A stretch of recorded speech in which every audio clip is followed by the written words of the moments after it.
¿Cómo les va? Muy buenas noches, bienvenidos, gracias por abrirnos las puertas de su hogar en una nueva emisión de Onda Verde. Hace muy pocos días se conmemoró en todo el mundo el Día de la Tierra, el Día Mundial de la Tierra. De hecho, la semana pasada lo abordamos en los recomendados con Lucy, recuerda, ¿no?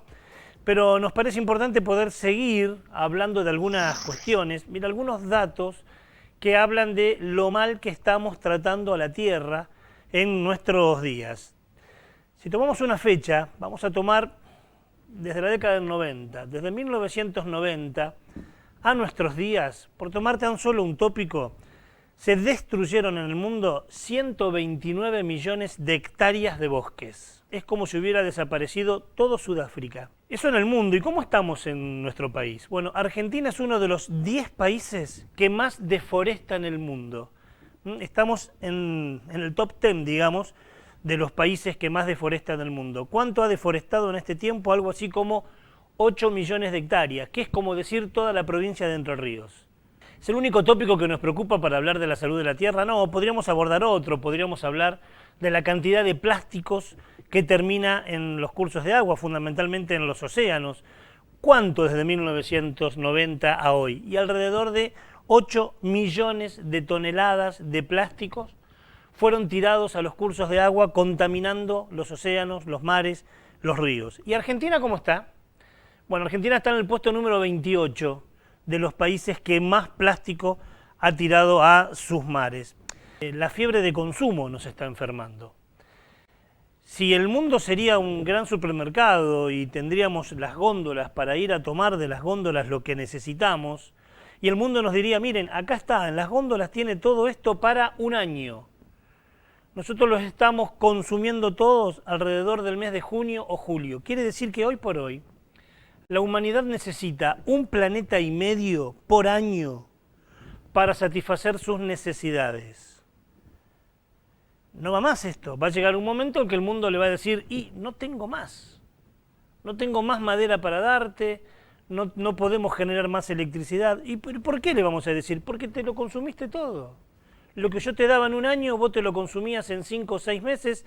Quiere decir que estamos viviendo a prestado todos los años. Y esto, lejos de parar, se va incrementando. En el 2050, si no paramos con esta fiebre de consumo, si no paramos, vamos a necesitar 3 planetas por año para vivir. No se puede. Es imposible. No hay manera de poder seguir viviendo así. Por eso en el Día de la Tierra le traemos un video muy interesante. Ahora que está de moda tanto los grupos de WhatsApp, imagínese al sistema solar en un grupo de WhatsApp. Y todos los integrantes del sistema solar, Saturno, la Luna, Neptuno, están preocupados por la salud de la Tierra. Y en ese grupo de WhatsApp hablan.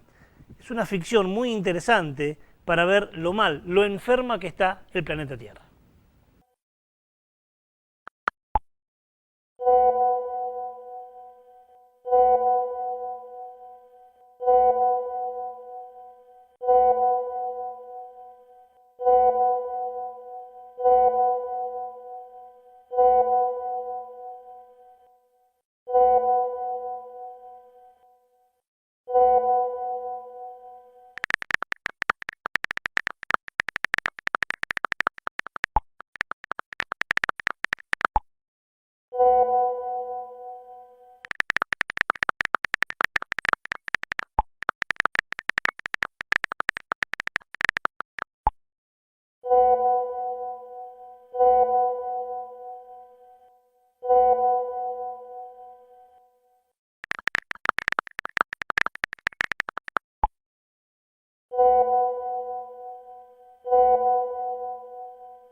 Nos parece muy didáctico, muy educativo, la preocupación de los demás integrantes del sistema solar por la salud de la Tierra, porque está enferma.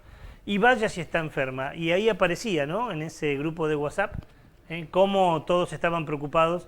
La misma Tierra está preocupado por su salud.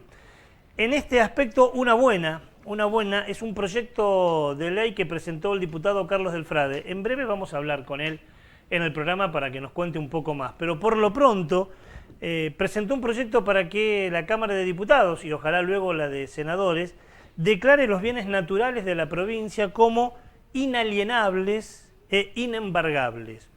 Algo así ha planteado la Constitución Nacional de Ecuador, que le da derechos a la naturaleza. Bueno, el diputado del Frade, en una charla que tuvimos de manera privada, me decía, sí, yo me inspiré en la Constitución de Ecuador, pero la provincia también podría tenerlo, ¿no? Los bienes comunes, naturales, protegidos. Los montes, el agua, los bosques. Es un interesantísimo proyecto que va más allá de la declamación porque le daría derechos a la naturaleza. La naturaleza como sujeto y no como objeto. Parece filosófico, pero es mucho más que eso.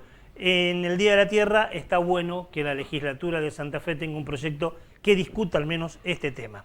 Se prende la primera luz del semáforo, la luz roja, vamos a la información negativa. Lo positivo es que Escazú ya es ley, el acuerdo de Escazú ya es ley. ¿Cómo va, Martín? ¿Cómo va, Ricardo? Buenas noches. El acuerdo de Escazú, digo esto y te doy pie con esto, porque entre otras cosas el acuerdo de Escazú lo que está solicitando, lo que está proclamando es que haya, entre otras cosas, se proteja a las personas que luchan por un medio ambiente sano, algo que no está ocurriendo en México, ¿no? Es algo que no está sucediendo particularmente en México, sobre todo es un reclamo que realizó durante los últimos días el Centro Mexicano de Derecho Ambiental. Se reunieron obviamente de manera online por las circunstancias que demanda la pandemia del coronavirus y allí expresaron en un informe que el año 2020 fue un año en el que aumentaron drásticamente los niveles de violencia contra los líderes, contra los luchadores ambientales, y allí plantean una contradicción. Mientras se suspendieron los juicios y los procesos judiciales en materia ambiental en México por la pandemia, porque los consideraron no esenciales, mientras eso sucedía, bueno, además de que maltrataban a los luchadores ambientalistas en México, también continuaban las grandes infraestructuras y los grandes megaproyectos que afectan al ambiente mexicano y obviamente también al ambiente en todo el mundo. Ricardo, y un dato particular, un dato que nos preocupa: durante 2020, 18 ambientalistas mexicanos fueron asesinados y más de 65 recibieron ataques en su contra. Un dato preocupante porque en niveles estadísticos el 2020 fue el peor año para los ambientalistas en México. Y México se une a la lista de Honduras, por ejemplo, de Puerto Rico, de Nicaragua, de países de nuestro continente donde ser ambientalista es peligrarse la vida. Y si no, veamos la historia de Berta Chávez. Sí, de Berta Cáceres, Berta entre tantos otros, la cantidad de gente que ha pagado con su vida defender el medio ambiente. La luz roja hoy nos llevó a México. El acuerdo de Escazú está ahora vigente y tendrán ahora los estados que proteger mucho más y dar información. Bueno, México suscribió al acuerdo, así que debería hacer cumplir este reclamo del Centro Mexicano de Derecho Ambiental. En la primera luz del semáforo me voy al centro del estudio porque entramos en el corazón de nuestro programa de hoy. Vamos a hablar de la hidrovía, de la mal llamada hidrovía. El 30 de abril vence, ya está venciendo, la concesión que en la época del menemismo se le dio a un consorcio que es belga y argentino.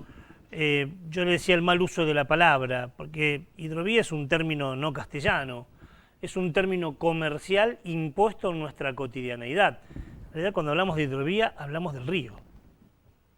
Y en nuestro caso hablamos de el río Paraná. ¿Qué fue lo que pasó? Vamos a hacer un irrespetuosísimo resumen para aquellas personas que no estén del todo enterados de lo que pasó con nuestro río Paraná. En la época del menemismo, en la época de las tantas privatizaciones, la privatización más importante, cuantitativamente más onerosa, fue justamente la del río Paraná. Lo hizo el presidente Menem, pero luego fue esa concesión fue ampliada en el gobierno de Cristina Fernández por 8 años más. ¿Qué es esa concesión? Es simplemente dejar de poder controlar nuestro río. Es muy loco esto que le digo. El río Paraná hoy no lo controla ni Argentina, ni Santa Fe, ni Entre Ríos, ni Corrientes, no tiene control, está privatizado.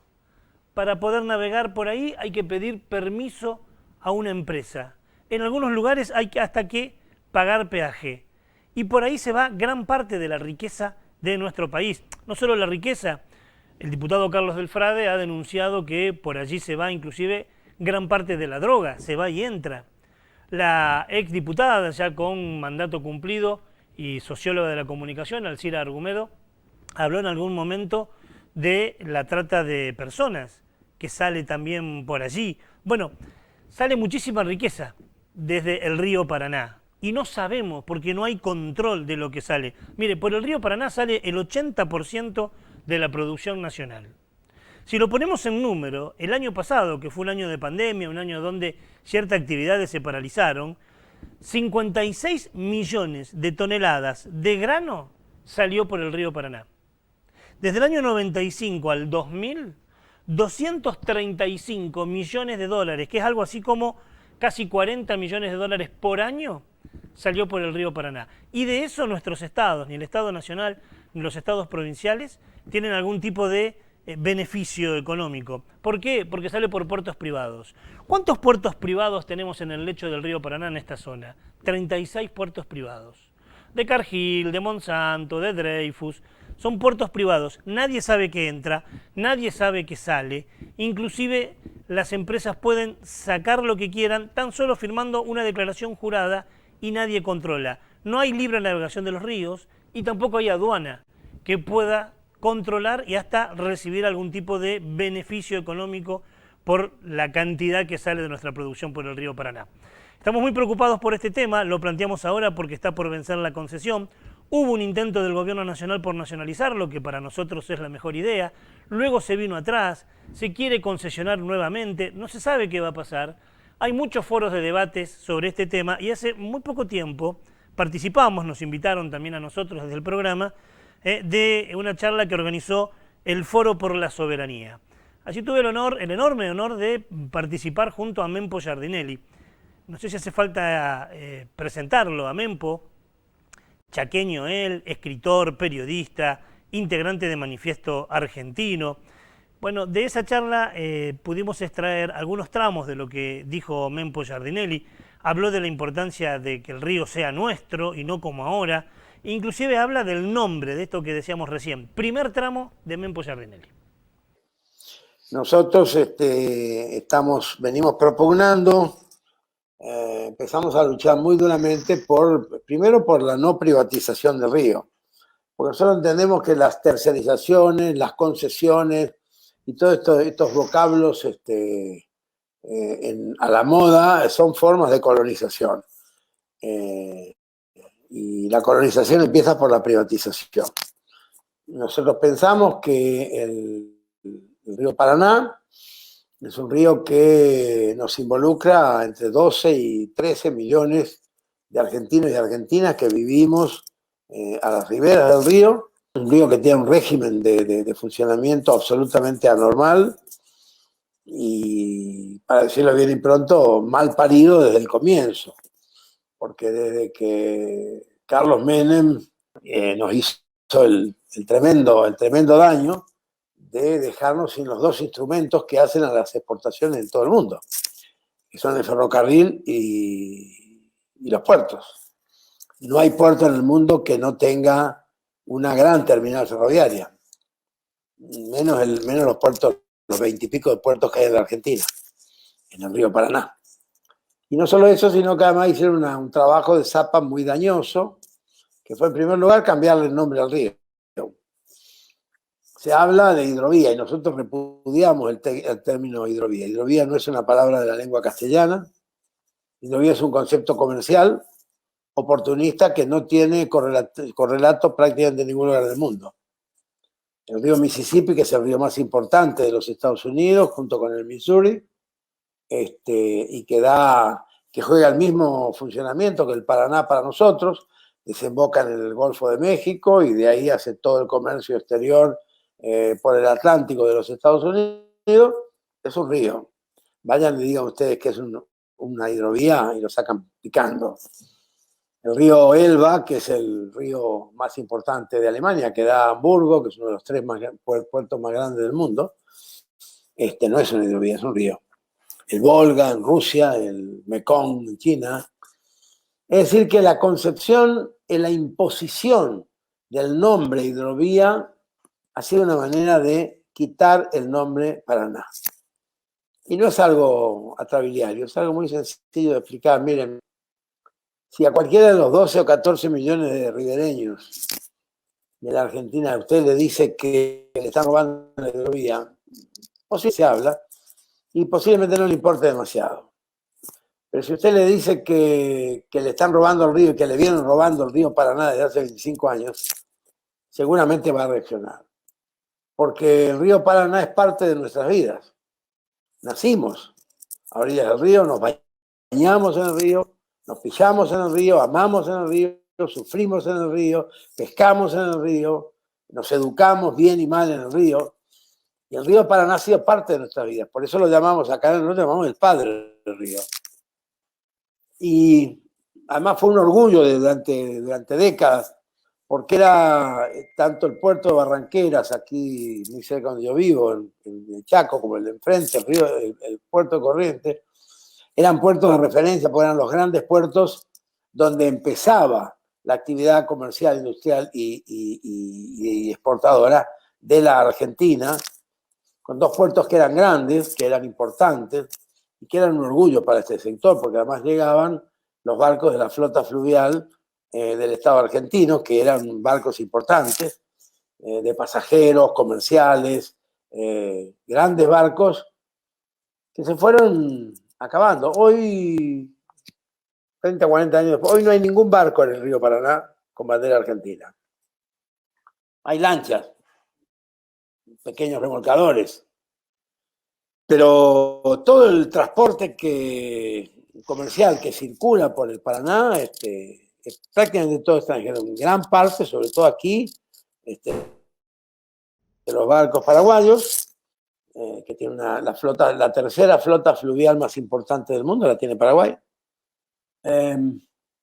Y bueno, en el resto del río es conocido todo esto. Decía primer tramo porque tenemos un segundo tramo para poder compartir con ustedes la claridad de este intelectual de fuste que tenemos, que es Mempo Giardinelli. Nos va a hablar de que no es solo una cuestión romántica, es una cuestión política.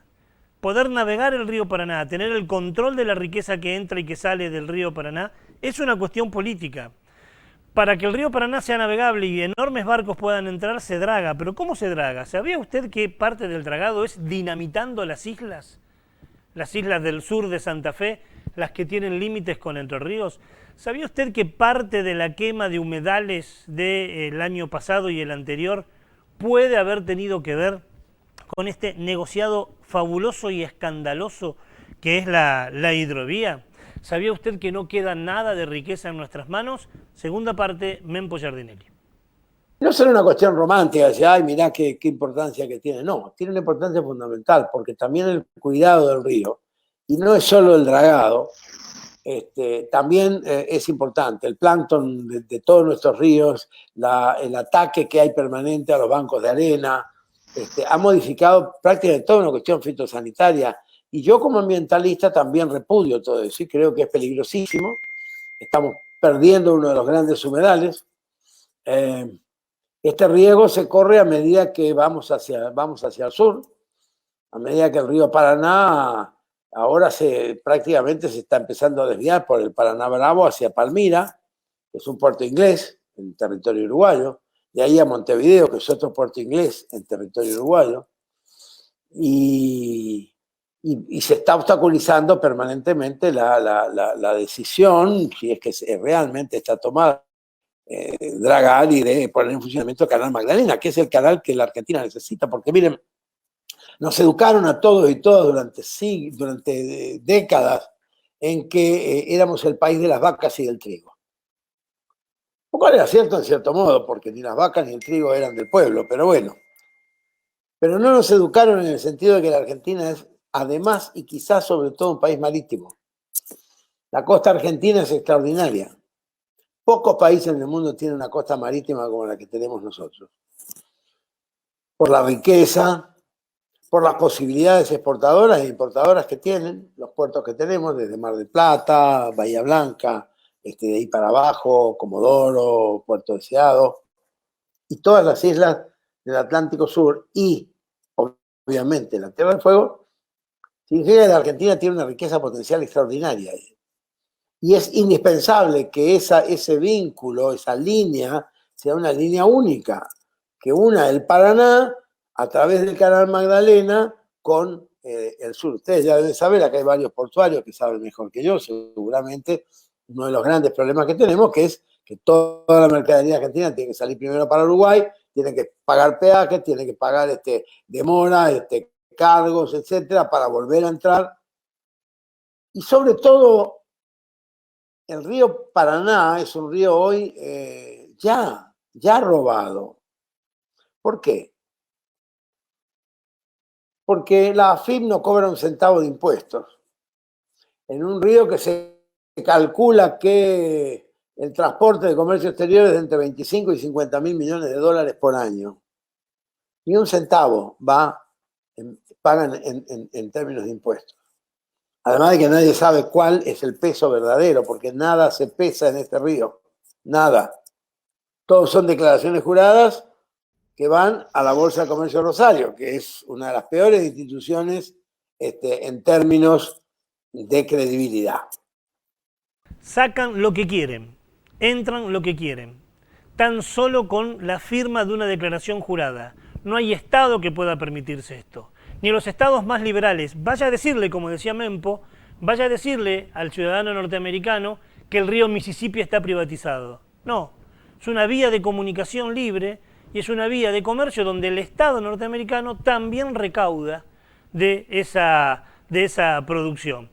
Una locura, ojalá nuestros dirigentes estén a la altura de los acontecimientos y ahora que a fines de abril vence la concesión de la hidrovía, se plantee un río que sea nuestro río, que sea un río navegable, pero además que sea controlado por los estados nacional y el estado provincial. De hecho, el primer proyecto del presidente Fernández era que tenga el 51% el estado nacional y el 49% los estados provinciales.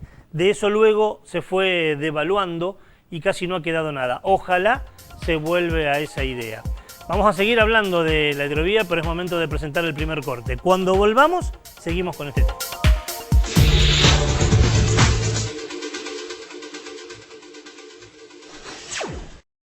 La democracia se construye desde el diálogo y la participación. Cámara de Diputados de la provincia de Santa Fe.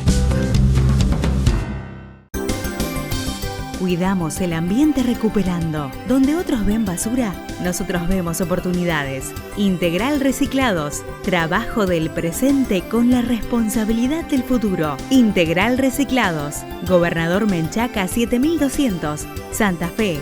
Teléfono 3425 13 52 18.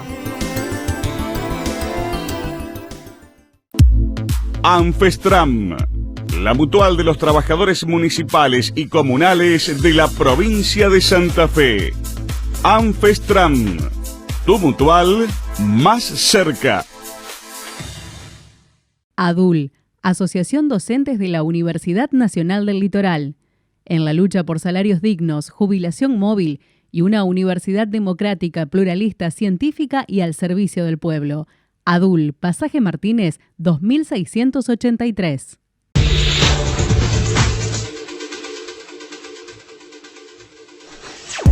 Segundo bloque del programa y lo abrimos con el micro que tenemos cada domingo. Es el momento de hablar de reciclado, es el momento de hablar de reutilizar y como siempre, cuando hablamos de esto nos acompaña nuestro amigo Leonel Méndez. Hola Leo, ¿cómo te va? ¿Qué tal? ¿Qué tal? Siempre es un gusto estar aquí y compartir, haciendo lo que nos gusta, como siempre decimos. Y gusto compartido porque vamos a hablar con vos desde el conocimiento, desde la experiencia. Vos tenés mucha experiencia en el reciclado. Hoy nos decías que querías abordar el tema de la basura, del residuo, que no son lo mismo, ¿no? Sí, es algo que a veces parece simple, pero generalmente la gente no le presta atención o que no, es un juego de palabras. La diferencia entre basura y residuo, que a veces suele ocurrir que la basura y el residuo se confunda al momento de lo exclamativo, de explicar de qué es, para llevarlo, pero en los hechos, en la práctica, ¿qué es? A ver, hay que poner en contexto que en términos generales solamente entre el 10 y el 7% de lo que genera una ciudad es basura. ¿Qué es basura? Es todo aquello que no tiene un uso secundario, potencial económico, potencial energético. No se recupera. Lo que no sirve para hacer nada. Ahora, solo el 7, del 7 al 10%. Es la fracción real que no tiene potencial, que es basura. Tenemos más de un 90% de lo que se tira que se puede volver a utilizar. Claro, que es potencialmente recuperable, reutilizable, haciendo distintas cosas. Lo que pasa es que, estará diciendo la gente, pero lo que pasa es que no sabemos dinamizarlo para que se reintroduzca en un sistema virtuoso. Llámese desde el momento de generar compost, al orgánico, que es hoy uno de los grandes temas, de la forma adecuada de recuperar los diferentes materiales. No encontramos la forma correcta de reintroducirlo, no tenemos el esquema adecuado. Siempre digo que el término basura es todo aquello que no sirve más. ¿Qué sería, pongámonos en ejemplo, una pila, un pañal, algo químico, un material que en los hechos no tiene ninguna posibilidad secundaria? Cuando hasta decimos un material de tipo escombro, ¿es basura o es residuo para llevar a la práctica? En realidad es un residuo porque tiene un uso, lo podemos moler, lo podemos reutilizar. Madera se puede utilizar, todas estas cuestiones son residuos. ¿Qué es residuo? Tácitamente dice que es todo aquello por el cual el dueño se desprende, porque él así lo quiere, la ley lo dictamina. Eso es lo que dice, pero que tiene un potencial energético, económico o secundario. Ahora, vos decías que más o menos un 7%, un 10% de lo que se tira no se puede recuperar. Quiere decir que un 90% sí se puede recuperar, pero ¿cuánto es lo que en realidad se recupera? Ay, el 10%. O sea que estamos no recuperando un 80% de residuos, no de basura, que podríamos volver a tenerlo. Correcto, correcto. Porque por múltiples factores que son de debate público, porque no los gestionamos bien, o porque no generamos los materiales adecuados, o porque la trazabilidad económica, los precios no tienen sostén para que se recupere, porque no separamos. Por ejemplo, en los hechos, en la casa, vamos a llevarlo a un ejemplo práctico. Bien en concreto. Tengo en mi casa un solo contenedor, tiro todo junto. ¿Es basura o es residuo? Es basura. Es basura, es porque imposible. al momento de mezclar todo, eso se convierte en inutilizable. No hay forma de separarlo en un futuro. Ahí el ciudadano está generando basura, algo que no sirve. Bueno, en Santa Fe, hoy, se divide en seco y húmedo. Correcto. Que es una, voy a opinar, vos corregime si me equivoco, me parece que es una separación muy básica, muy elemental. Debiéramos separar en más cosas que no sean seco y húmedo, ¿no? Es un trabajo a medias, por no decir menos. Siempre digo que la separación para ser adecuada debe estar por lo menos en 3 partes. No recuperable, recuperable y recuperable, porque esto de húmedo y seco es una cuestión relativa. Una botella que está mojada, un pañal, ¿dónde lo ponemos? ¿Lo seco, en lo húmedo, en lo orgánico? Se debe separar en lo que es orgánico, no recuperable y recuperable por lo menos. Hay en algunos lugares que se separa hasta en 4, donde se ponen plásticos de un lado, vidrios y metales de otro, no recuperable y orgánico. Pero aparte, más allá del esfuerzo que hace el ciudadano, hay un sector que tiene mucho compromiso, yo creo que se debe demostrar que se hace lo correcto. Y realmente lo que se merece es la responsabilidad al momento de la gestión. Hay que asumir la gestión que el ciudadano, con tanto esfuerzo y responsabilidad, hace eso en la gestión correcta de los residuos, la responsabilidad. Porque pedimos a veces que el ciudadano se comprometa mucho. Lo pedimos a grito y creo que todos estamos de acuerdo. Pero tenemos que gestionar mejor lo que se separa. Me parece que los estados deben estar presentes, queda para otro programa, incentivando las distintas cuestiones que hacen a la sustentabilidad en general. Ocurre acá que vos compras algo sustentable y es más caro. Ayer lo hablaba con un amigo, en cualquier parte de otros países donde se vende un auto eléctrico es mucho más barato, acá es mucho más caro. Entonces son cuestiones que hay que fomentarla, desayudarla, a las industrias que utilizan un material recuperado, que para la próxima, que en Santa Fe hay 15 o 20 que utilizan plástico molido, hay que motivarlas, desarrollarlas, acompañarlas, porque son ellos quienes van a garantizar que se consuma el material que se recupera. Bien. Porque si recuperamos muchos plásticos, pero no tenemos la industria que consuma el recupero, no hay forma, porque en realidad a veces conviene más utilizar material nuevo, virgen, entonces hay que motivar estas cuestiones de las industrias. Es un cambio estructural.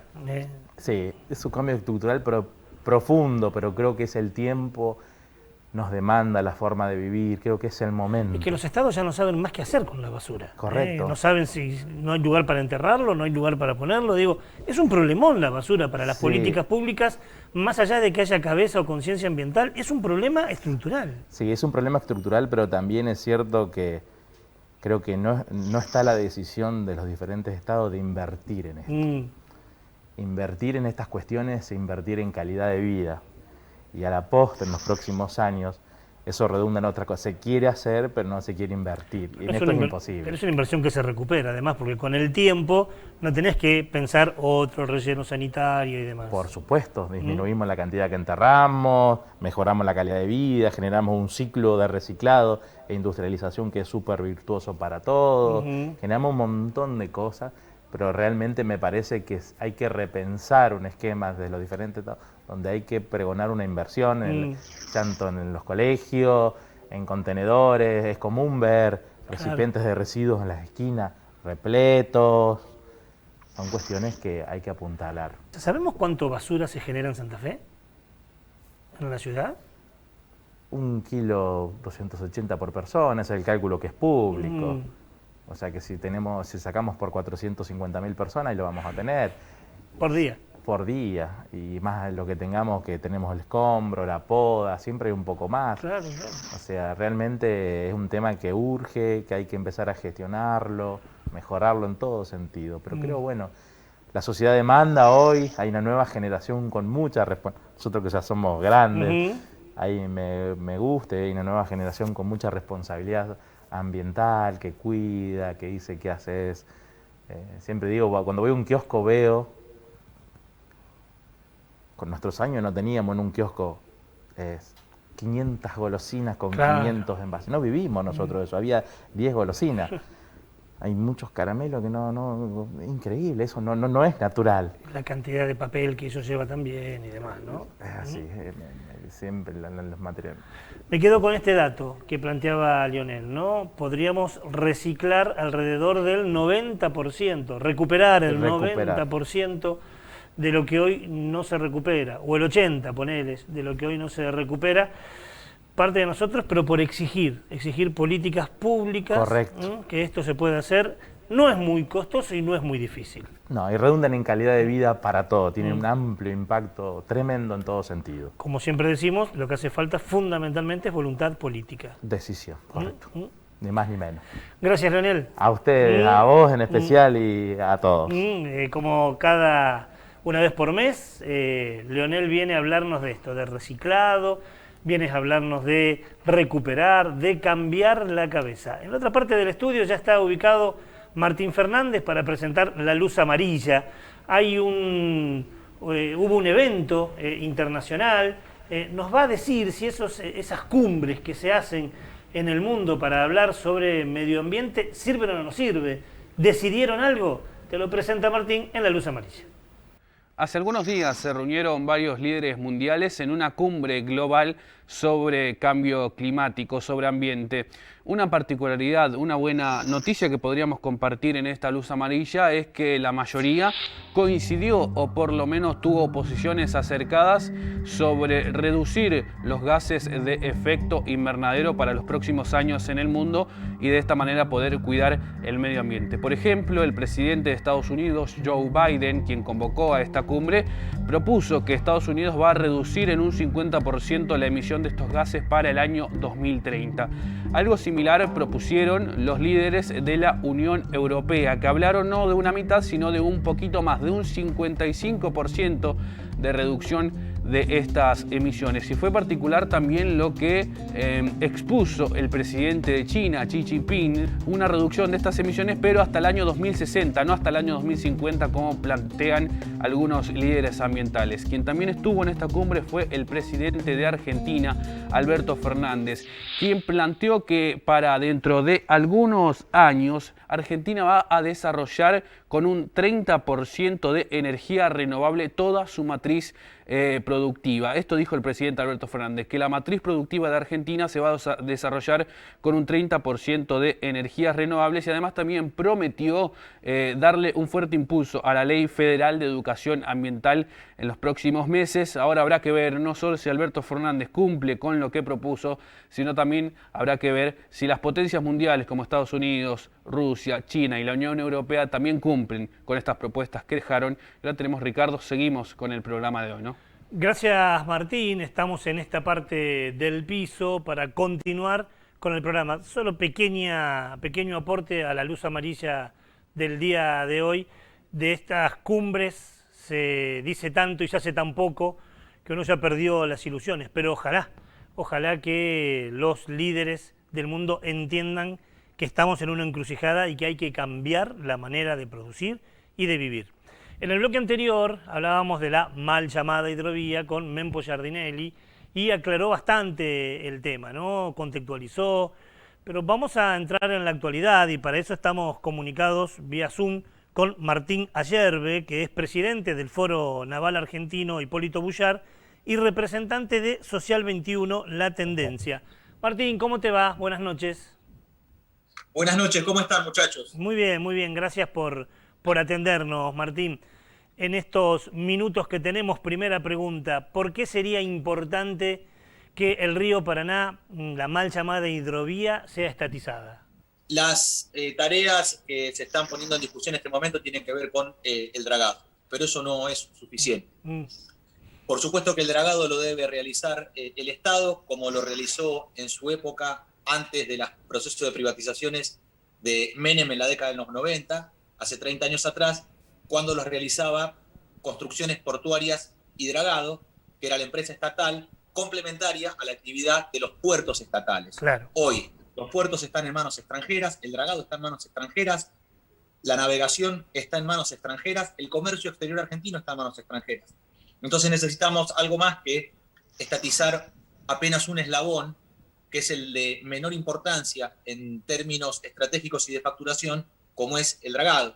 Porque mientras la Belga Ñandenul declara entre 200 y 300 millones de dólares de facturación anual, el flete marítimo internacional que el país paga a las potencias extranjeras por llevar la cosecha y traer las importaciones está en el orden de los 7.000 millones de dólares. Hay una tarea que es dominante, que es la de comercio exterior y el flete de ultramar, por sobre la tarea de cabotaje, que es la de el flete fluvial.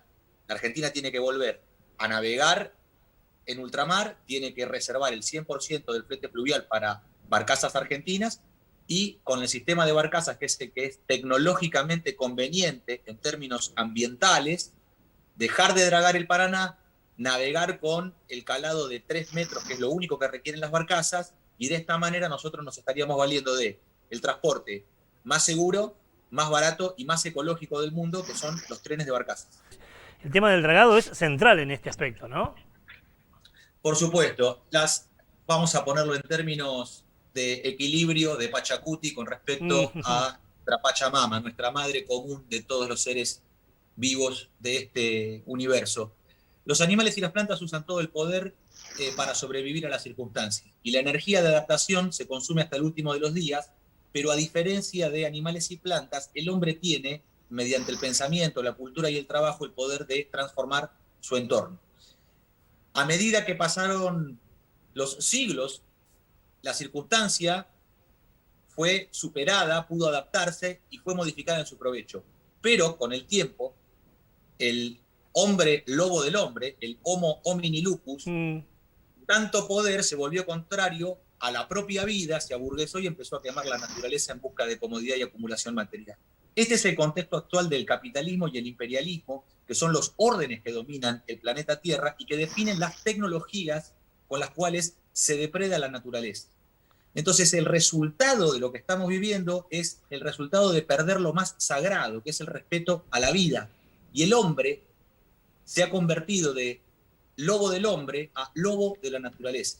Entonces, es momento de establecer un nuevo paradigma de organización, que es para nosotros el socialismo del siglo XXI, y una tecnología conveniente que no sea depredatoria de la Pachamama. Y esa tecnología solamente, esa ciencia solamente la puede definir otro orden filosófico, porque dentro del orden actual del capitalismo, de la persecución de ganancias y del desprecio por la vida en la Tierra, no va a cambiar la tecnología. Entonces necesitamos un nuevo orden filosófico que permita desarrollar un nuevo orden científico, porque la mal llamada autodeterminación de la ciencia en realidad es la subordinación total a los intereses de las potencias extranjeras y el capitalismo depredatorio como orden internacional.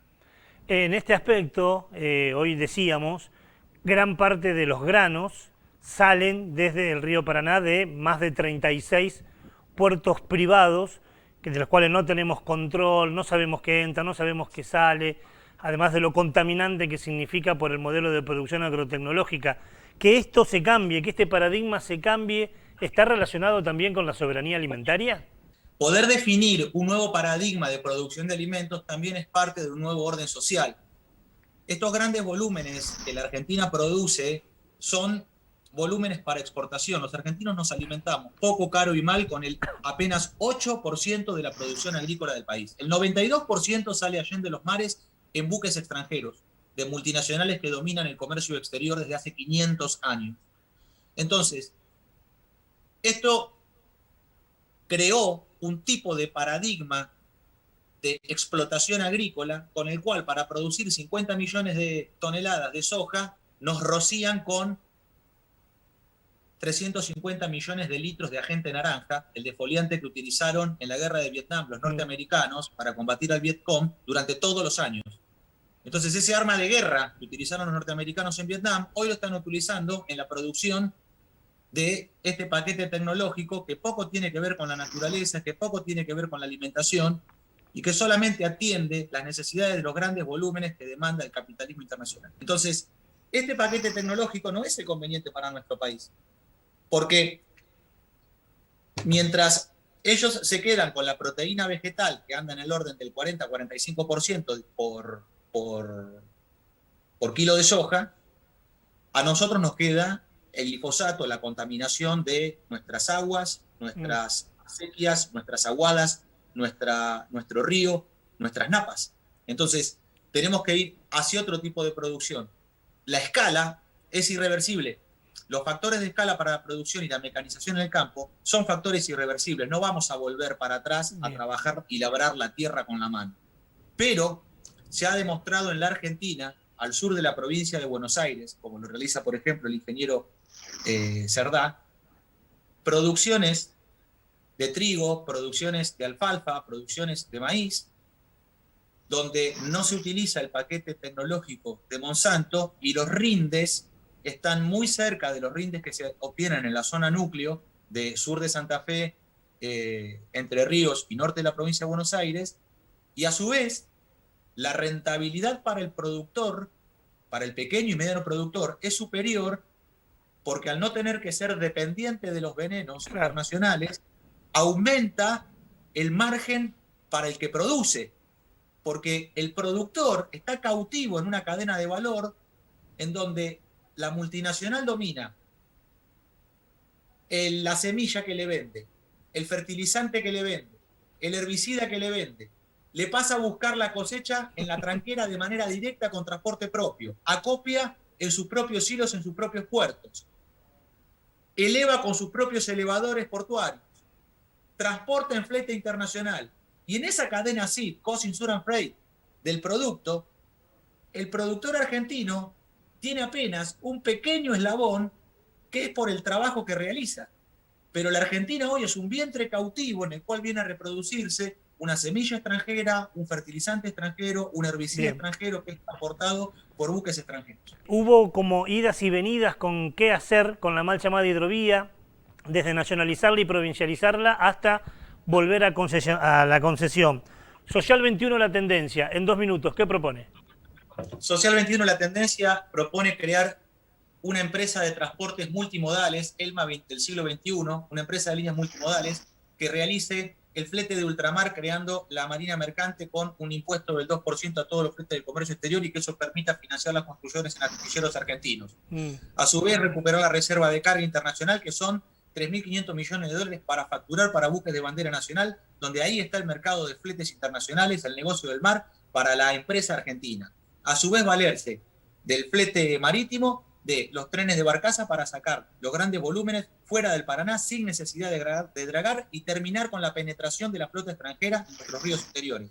Y para ello, como es multimodal, valerse del tren para las cargas y de los camiones para la distribución en el hinterland, y así con todos los modos de transporte, incluyendo el aeronáutico, crear una corporación de transporte multimodal integrada del Estado argentino que permita regular el sistema de transporte y permita defender incluso a la empresa privada que quiera, en el transporte carretero, como en el transporte aeronáutico o como en el transporte naviero, poder también ejercer la actividad bajo el amparo y la protección del Estado. Porque así fue cuando existió la vieja empresa de líneas marítimas argentinas, ELMA, y así fue como cuando existieron los ferrocarriles argentinos, aerolíneas argentinas, que permitían que la pequeña y mediana empresa argentina también participara de la actividad, pero siempre bajo el amparo protector del Estado empresario argentino, que es lo que le pone coto a las multinacionales extranjeras.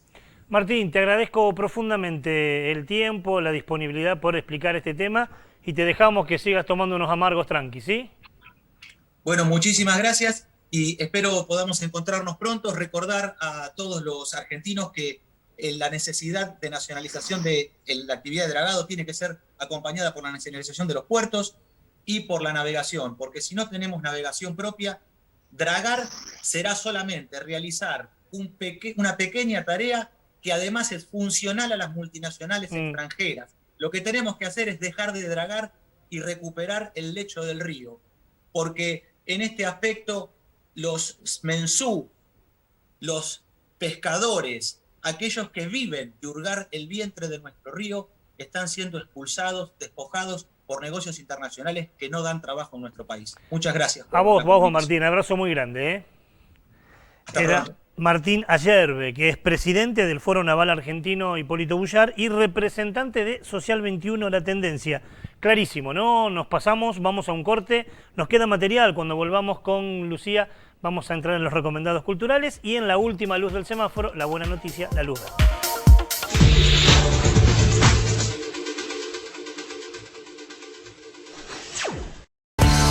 Marcelo Jiménez Turismo te invita a vivir momentos únicos. Sumate a nuestras salidas grupales propias para hacer de tu viaje una experiencia inolvidable. Conoce más en www.marcelojimenez.tour.ar.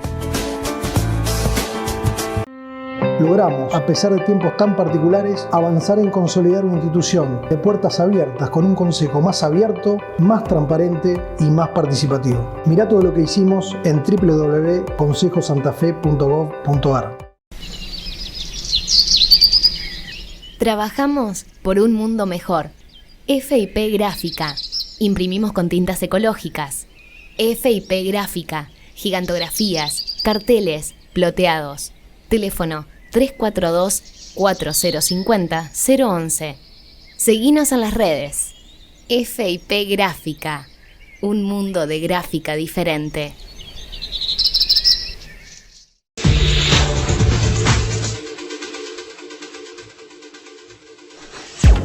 Bueno, ojalá que como nos pasó a nosotros, esta doble intervención de Mempo Giardinelli primero y de Martín Ayerbe después, nos sirva para pensar en casa lo importante que significa este vehículo de comunicación, pero esta fuente de vida que es el río Paraná y que nos robaron y que tenemos que volver a recuperar. En la última parte del programa, como siempre, le damos la bienvenida a Lucía. ¿Cómo va, Lucy? Todo muy bien. Y si viene Lucy, vienen los recomendados culturales. qué ver, qué escuchar, qué desear, qué gozar Exactamente. de las representaciones culturales vinculadas con el medio ambiente. Y hoy una relación entre industria textil y medio ambiente, ¿no? Exactamente. De hecho, voy a recomendar el documental que se llama El verdadero costo. Lo pueden encontrar en Cuevana, en YouTube, en Netflix. Lo interesante es que el documental va a mostrar la manera en que se consume y se produce la ropa.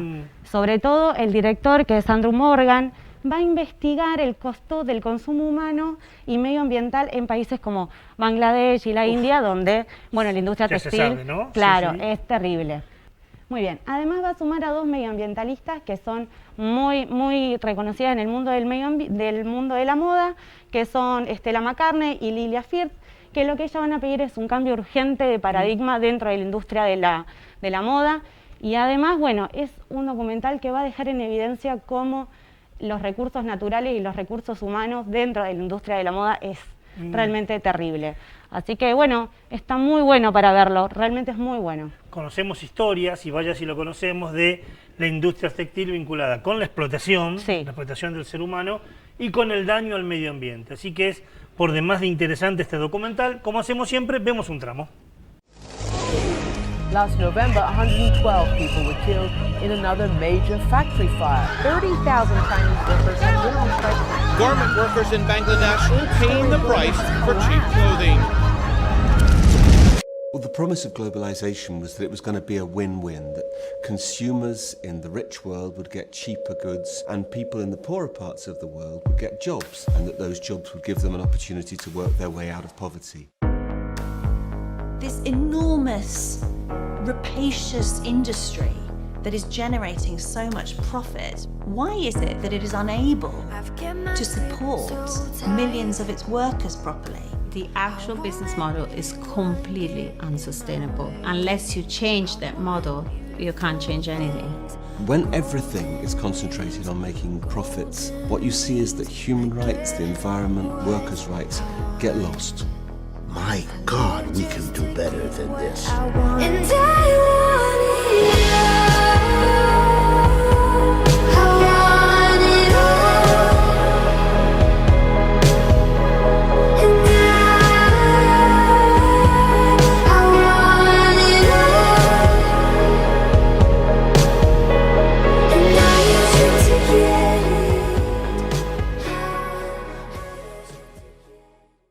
Muy bien, vimos un tramo, recordamos, Lucy, como hacemos siempre, ¿cómo se llama y dónde lo encuentro? Se llama El verdadero costo, lo pueden ver por YouTube, lo pueden ver por Netflix o Cuevana. Muy bien, las 3 posibilidades para verlo, para seguir pensando sobre el consumo, hoy que hablábamos del Día de la Tierra, ¿no? El Día Mundial de la Tierra, el consumo y el medio ambiente. Ya vengo, Lucy, Sí. Me quedó rebotando la palabra paradigma, lo usó Mempo Giardinelli, lo usó Martina Yerbe, lo usó Lucía.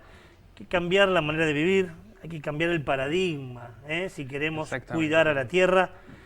La luz verde es la buena noticia y nos lleva otra vez a Argentina. Está bueno que puedas traer buenas noticias de nuestro país. Nos vamos hasta Corrientes, Ricardo, hasta el Parque Nacional Iberá. Allí 2 cachorros, yaguareté y su madre, pudieron ser reincorporados a su clima natural, a su ambiente natural, y han vuelto a circular por estas tierras de este Parque Nacional argentino, y se sumaron a otros 2 cachorros, 3 felinos, perdón, que fueron reincorporados en este último tiempo. Es un paso muy importante, Ricardo, muy importante, porque el yaguareté estuvo ausente durante 70 años en la zona de Iberá, bueno, por las cuestiones que ya sabemos. Quienes mal manejan el medio ambiente producen situaciones para que estos animales originarios de Argentina tengan que salir de donde estaban siempre. Es una buena noticia, Ricardo, porque vuelven después de 70 años a circular por su tierra natal, digamos, allí en el Parque Nacional Iberá. Veíamos las imágenes, son más que elocuentes, y bueno, fue algo que celebró también el Ministerio de Ambiente de la Nación, así que es una noticia muy, pero muy importante. Es muy importante y está muy bueno. La semana pasada traías que recuperábamos 12 pingüinos magallánicos.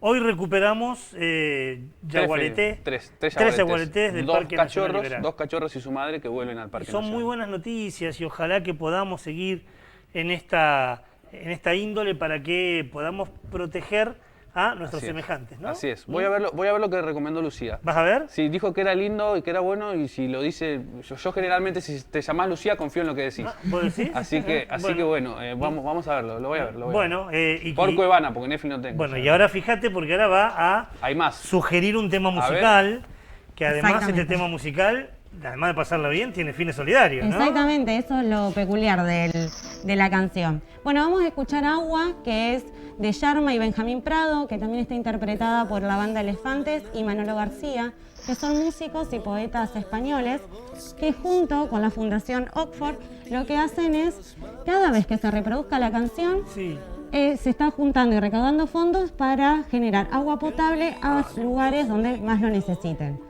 Interrumpo un segundo, esto es fundamental, es importantísimo, porque el agua potable, que es vida, que si no hay agua potable te enfermás, te morís, contraes enfermedades del siglo XIX, en algunos lugares no está, no existe.